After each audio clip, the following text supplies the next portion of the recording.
미세먼지 때문에 사망률이 7%가 올라갔다는 얘기예요. 7%의 상승은 어느 정도예요? 높은 편이에요? 아니면은 저는 개인적으로 생각하기에는 굉장히 높은 편이라고 생각을 하거든요. 뭐 예를 들어서 어떤 감염병이 창궐했을 때 그 감염병에 의해서 사망하는 환자의 비율이 과연 이보다 훨씬 높을까라는 생각을 해보면 7%라는 게 이게 결코 작은 숫자가 아니라 코로나 감염이 됐는데 사망으로 이어지는 확률이 5%도 안 됩니다. 미세먼지라는 거는요, 여러분한테 지속적으로 은근히 안 좋은 영향을 미치면서 정말로 심각한 병을 유발할 수 있고 심지어는 암까지 유발할 수 있기 때문에 여러분 미세먼지가 코로나보다 더 위험할 수 있습니다. 마스크 반드시 끼고 야외 활동하시기를 바라겠습니다. 네, 안녕하세요. 18년차 암 전문의 문용화입니다. 안녕하세요. 김슬기입니다. 교수님 항상 마스크를 쓰고 다니시던데 혹시 왜 마스크를 항상 쓰고 다니시는 거예요? 미세먼지 때문이죠. 저는 미세먼지를 굉장히 싫어합니다. 많은 분들이 미세먼지가 건강에 안 좋다고 알고 계시죠? 그래서 오늘 미세먼지와 암의 관계에 대해서 자세히 다뤄볼 건데요. 미세먼지가 건강에 그리고 암에 어떻게 안 좋은지 어떤 예방법이 있는지에 대해서까지 여러분과 함께 이야기를 나눠볼 테니까요. 여러분 영상 끝까지 봐주시기 바랍니다. 슬기 선생님은 항상 쓰고 다니시는 편이세요? 네. 저는 항상 쓰고 다니는 편인데요. 주로 이 어플에서 미세먼지가 어떤지 주로 아침에 확인하는 편입니다. 교수님 근데 미세먼지가 있고 초미세먼지가 있잖아요. 근데 그게 어떻게 다른 거예요? 본격적으로 이야기를 하기에 앞서서 미세먼지의 정의에 대해서 여러분께 알려드리도록 할게요. 그러니까 영어로는 Fine Particulate Matter라고 해서 학술적으로 PM 이렇게 얘기를 하더라고요. 지름이 10마이크로 이하인 경우를 미세먼지라고 정의를 하고요. 그보다 더 작은 거 2.5 마이크로미터 이하인 경우를 초미세먼지라고 합니다. 그런데 여러분 더 잘 아셔야 될 내용이 미세먼지의 크기가 작을수록 우리 몸에서 기관지를 통해서 폐포로 들어오고 혈관 안으로 흡수가 될 가능성이 더 높아집니다. 그렇기 때문에 초미세먼지가 의학적으로는 더 중요한 영향을 미친다라고 아시면 될 것 같습니다. 네, 이렇게 안 좋은 미세먼지라면 어떻게 보면 약간 관리를 해야 될 것 같은데 권고하는 기준 같은 게 있나요? 상한선 같은 거? 네, 있습니다. 우리가 미세먼지 기준이 뭐 보통이다, 나쁨, 아주 나쁨 이렇게 어떤 어플을 통해서 확인을 하잖아요. 이제 그런 게 다 권고 기준에 따라서 하게 되는데요. 아까 말씀드린 대로 초미세먼지가 미세먼지보다는 의학적으로 더 중요하게 따져봐야 되기 때문에 초미세먼지 기준을 제가 말씀드리는 게 좋을 것 같아요. 초미세먼지가 24시간 기준으로는요, 35 마이크로그램 퍼 세제곱미터. 그러니까 공기 세제곱미터 안에 35 마이크로그램 이하여야 된다라는 게 이제 우리나라 기준이고요. 이게 24시간 평균이고 1년 평균으로 하면 15 마이크로그램입니다. 우리가 이제 여러 가지 그 건강 지표들의 기준으로 삼는 게 WHO 기준이잖아요. 근데 WHO에서는 굉장히 엄격한 기준을 적용하고 있기 때문에 우리나라보다 훨씬 낮은 기준을 허용 기준으로 정하고 있고요. 그런데 중국 기준을 제가 봤더니 24시간 기준이 75, 우리나라 2배 정도 되고요. 1년 평균 기준이 35, 우리나라의 2배 이상이 됩니다. 그러니까 이 말은 무슨 말이냐 하면 그 나라의 어떤 산업화 정도에 따라서 공장이 많이 돌아가야 되는 어떤 그런 경제적인 여건에 있는 나라들은 이런 기준이 조금 완화되어 있다라고 생각을 하시면 돼요. 미세먼지가 호흡기에 안 좋은 거는 알겠는데 암까지 일으킨다. 이게 우리 구독자분들이 좀 안 와닿으실 수 있을 것 그럴 수 같아요. 있죠. 예, 이게 바람 요인인가 아닌가 이것에 대해서 조금 더 명확히 해야 될 부분이 있는 것 같습니다. 네, 그래서 일단 결론부터 말씀드리면 미세먼지는 발암 물질이다라는 걸로 사실 결론이 나 있습니다. 자, 이거는요, 여러분 잘 아시는 WHO 산하의 IARC라고 하는 산하 기구에서 2013년도에 발암 물질 1등급 그룹 1으로 분류를 한 바 있습니다. 이거는 이제 어느 정도의 수준이냐 하면은요, 여러분 담배 피우는 거 안 좋다라는 거 아시잖아요. 흡연과 성면이 발암물질 1등급인데요. 동일한 등급이라고 보시면 되겠습니다. 교수님 그 암을 일으킨다고 하셨는데 어떻게 해서 일으키게 되는 거예요? 네, 제가 말씀드렸듯이 초미세먼지는 너무 작기 때문에 기관지를 통해서 폐포로 흡수가 되고 모세혈관을 통해서 혈관으로도 흡수가 됩니다. 그러면 혈액을 타고 전신으로 미세먼지가 돌아다닐 수 있겠죠. 그러면서 지속적으로 아주 은근하게 만성적인 염증을 일으킵니다. 이러한 이제 만성 염증이 계속해서 있으면 DNA의 손상을 일으킬 수가 있고 세포의 변형을 일으킬 수가 있기 때문에 암이 발생할 수 있는 것이죠. 그리고 이러한 결과들이 사실은 도시에 사는 사람들이 시골에 사는 사람들보다 폐암 발생률이 높다라는 게 어떤 역학적인 결과로 증명이 된 바가 있어요. 논문 같은 게 있나요? 네, 그래서 미세먼지와 사망률과의 관계에 대한 연구 결과를 먼저 소개를 해드리려고 합니다. 이 연구 결과는요, 란셋이라고 하는 이제 의학계에서 최고 권위의 저널에 발표된 논문이기 때문에 굉장히 신뢰성이 높은 논문이라고 할 수가 있겠어요. 이 연구에서 보면 장기적인 대기 오염이 자연사에 미치는 영향에 대해서 분석 결과를 발표했는데요. 자연사라고 하면 사고사 같은 거를 다 제외한 것입니다. 그러니까 미세먼지하고 사고사는 관계가 없겠죠. 그런 것만 빼고 자연적으로 사망한 경우 또는 이제 병사한 경우들을 다 포함한 사망을 망라한 이러한 이제 연구 결과를 보고한 바가 있는데요. 22개의 유럽의 코호트 연구를 다 총망라해서 분석한 메타 분석 결과이고요. 여기에 참여한 사람 수는 36만 7천여 명, 그리고 평균 추적 기간이 13.9년. 이 논문에서 발표한 결과는요, 초미세먼지 농도가 일정 간격 이상으로 올라감에 따라 사망률에 어떤 영향을 미쳤느냐, 이 결과를 발표를 했는데요. 5마이크로그램씩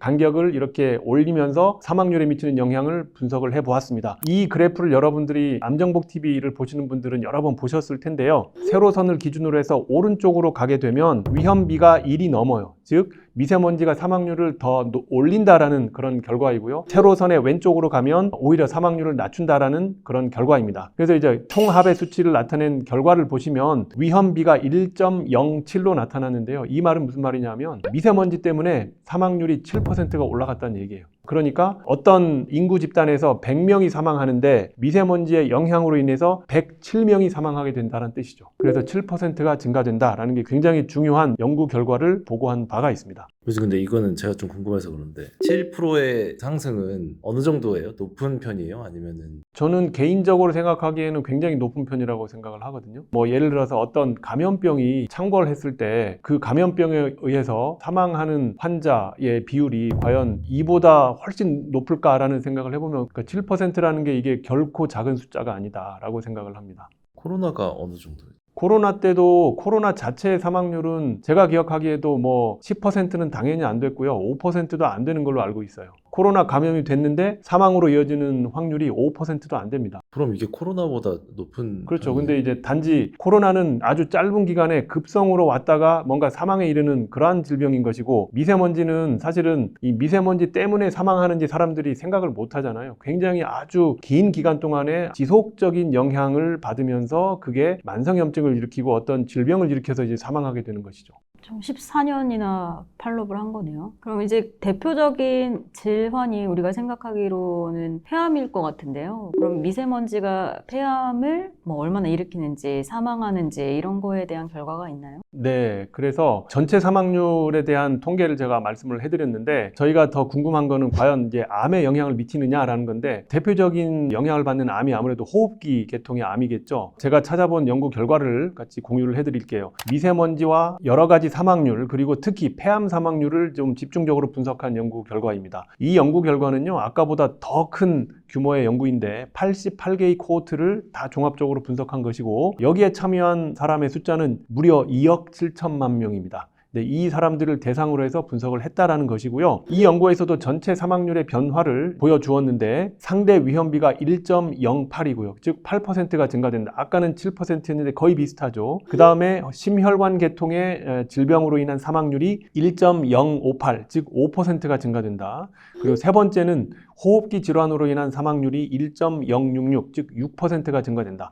네 번째, 제일 오른쪽에 있는 그래프를 보시면 상대 위험비가 1.118, 즉 11%가 폐암이 발생해서 사망하게 된다는 것이죠. 그래서 굉장히 높은 수치라고 생각을 할 수가 있어요. 네, 폐암 외에 다른 암은 영향이 어떤가요? 네, 폐암 외에 다른 암에 대한 연구 결과도 있었습니다. 소화기 암과 미세먼지의 관계에 대한 연구 결과인데요. 이 연구 결과는 1980년부터 2021년도에 출판된 이런 미세먼지와 암과의 관계에 대한 논문 중에서 어떤 조건을 만족하는 20개의 연구를 메타 분석에 포함한 그러한 종합적인 연구 결과가 되겠습니다. 이 왼쪽을 보시면 제가 암종의 이름을 쭉 써놨죠. 여기에 식도암, 위암, 췌장암은 사실은 미세먼지 농도와 크게 관계가 없었고요. 대장암과 간암이 위험비가 굉장히 많이 올라갔습니다. 대장암 같은 경우는 위험비가 1.35, 그러니까 미세먼지 때문에 35%가 증가됐다. 그리고 간암 같은 경우는 위험비가 1.31, 31% 증가됐다라는 것으로서 초미세먼지에 의해서 이러한 소화기암 중에서 대장암 그리고 간암이 굉장히 위험도가 올라간다라는 걸 알 수가 있었습니다.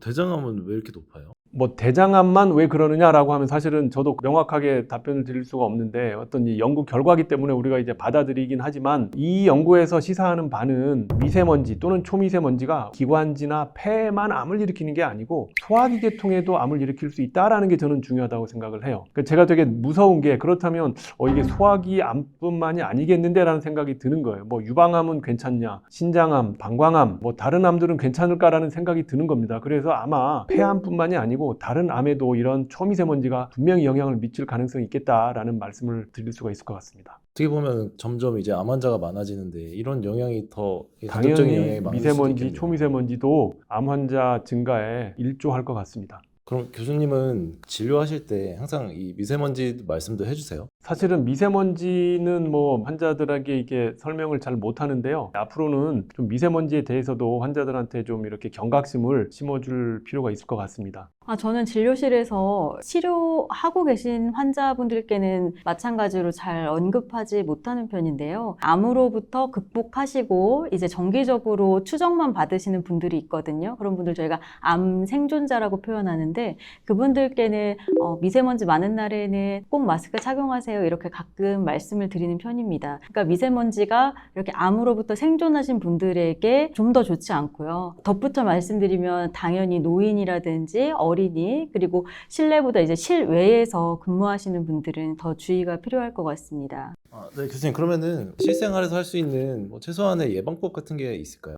외출하기 전에 미세먼지 예보를 반드시 확인하는 습관을 가지는 게 좋고요. 여러분들 이제 스마트폰에 이제 미세미세라고 하는 저는 어플을 많이 쓰는데 여러분들 뭐 좋아하시는 어플 깔아서 특히 초미세먼지 농도를 꼭 확인하시고 외출하시는 걸 추천을 드리고요. 두 번째는 KF94 마스크를 반드시 끼셔야 됩니다. 이런 마스크가 KF94 마스크거든요. 이 마스크를 반드시 끼셔야지 되고요. 그리고 외출했다가 돌아오시면 세수하고 손 씻는 거는 뭐 당연히 하시겠지만 코 구멍 안에까지 좀 깨끗하게 세척해 주시는 게 좋습니다. 그리고 마지막으로는 공기청정기 필터를 반드시 주기적으로 좀 확인을 하셔야 되고요. 그리고 이렇게 미세먼지가 안 좋은 날은 굳이 야외에서 운동을 좀 삼가시는 게 좋을 것 같습니다. 그러니까 운동을 통해서 얻는 이득보다 아마 미세먼지 때문에 건강상의 해로움이 더 클 수도 있어요. 그러니까 미세먼지 안 좋은 날 운동 삼가기 이렇게 여러분들 꼭 실천하셨으면 좋겠습니다. 교수님 그 KF94 마스크는 그 코로나 때 저희가 항상 쓰던 그건가요? 네, 맞습니다. 그 똑같은 거고요. 그냥 러프하게 말씀을 드리면 미세먼지를 94% 정도 차단한다고 해서 이제 KF94라고 찍혀 있다 그래요. 그러니까 이 마스크를 쓰시면 미세먼지도 막을 수 있고요. 병원에 오시는 분들은 이제 일상적인 병원균에 대한 감염도 예방할 수가 있기 때문에